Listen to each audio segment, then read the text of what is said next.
Okay, today we're right here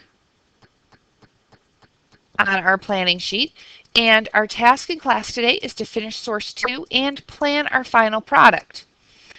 So we're just honestly doing more of what we did the day before. Source 2 should be done here. You've evaluated the source, or you will evaluate it today. Double check your notes. Notice down here, I'll be looking at your note taking, and I'll be looking at, did you use methods to collect and record appropriate and varied relevant information? This is where you want to end up with that descriptor. And so what we're looking for are highly detailed notes that apply to your question, that apply to the topic, and are specific. Evaluating sources, we're looking for a range of sources. So your two sources are most likely going to be websites, but that's okay. What we don't want to see are two different websites from history.com or two different encyclopedias. So try and find two different types of websites. That you analyze them in terms of origin. All right, so where did the website come from? What was its purpose? See right there? And that you recognize the value and the limitations. So what are those positives and what are those negatives? As long as you've done a nice job filling out these boxes, you should be okay. So I figure probably about half the class to maybe 2/3 of the class spent finishing your second source. Then you are going to work on planning your final product so that when you come into class next time, all you really have to do is type and make pretty. So before we look at the product planning sheet, that's going to be your second part of today's class, take a second, let's quick look at the final product again. Final product, we're going to want a title. All right, notice it's not a question. Our title has a clear purpose. It lets the reader know what point I'm trying to make. Can almost be like a claim statement. Then I've got my summary here. So I'm going to have to plan for a summary. My summary has a claim. New York was vital to the success of the Union during the Civil War. I notice I've got some pictures here. And I'm going to have to plan to the Union perspective and the Southern perspective. So these are the parts I need. Pictures, a summary, a Northern perspective, a Southern perspective, and really I'm kind of looking at two claims somewhere in there. So your planning sheet looks like this. Make sure you pick one up from the front table or from the teacher. Make sure you get one. It's your responsibility. All right, what would be a good title for your poster? So you need to look at your topic. You need to look at what you've learned. And remember, titles should be catchy, but it can't be a question, and it should let the reader know what they're going to be reading. So while you're trying to be creative, while you're trying to be catchy, don't get so gimmicky that we don't know what your topic's about. Now, if you're stuck on the title, skip it and come back to it later. This is not something to obsess over for a very long time.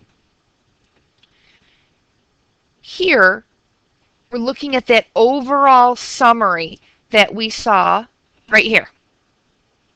What facts do you need for this? Now, how you fill out this part of your planning sheet depends on you. For some of you, this is the time that you should be going back through your notes and highlighting, okay, what facts am I going to use in my overall summary and jotting them down to make sure, almost like a checklist of, okay, when I do my summary, I want to talk about this, I want to talk about this, I want to talk about this. Others of you, bulleting is probably not a good idea. Some of you probably should use this space as a chance to just write your rough draft. This may be your chance to write one copy, write your 2 paragraphs so that when you come in and type, all you have to do is clean it up. You don't have to worry about your ability to type and your ability to compose your paragraphs. Then on the back of your paper, this is what we saw on the bottom, down here. There's our Northern perspective. There's our Southern perspective. Okay? What impact did your topic have on the North? Or if you can't tell me how this affected the North, maybe you're going to tell me what was the North's point of view on this issue. And then if we look down, what impact did your topic have on the South? Or what was the South's point of view on this issue? Again, you're going to decide, should you do bullets about what are your key talking points so you can create your paragraph when you come in on the final product day, or are you the type of person that really should just write this out? keeping in mind, final product, this here, this part, we're looking at about 2 paragraphs. So that means when we get down here, we're looking at about 1 paragraph. And paragraphs have topic, sentences, or claims, and this one again, 1 paragraph. You can go over, but if you are below these space limits of like 2 paragraphs, 1 paragraph, 1 paragraph, you are most likely not giving me enough information and will not score well in the end. And because you're planning for your final product, it's good to just stop and see, how am I going to grade you on this? All right, and we're always going to start at the higher end. So look over to the right at the 7-8. Completes a detailed analysis of concepts. So detailed is your big thing there.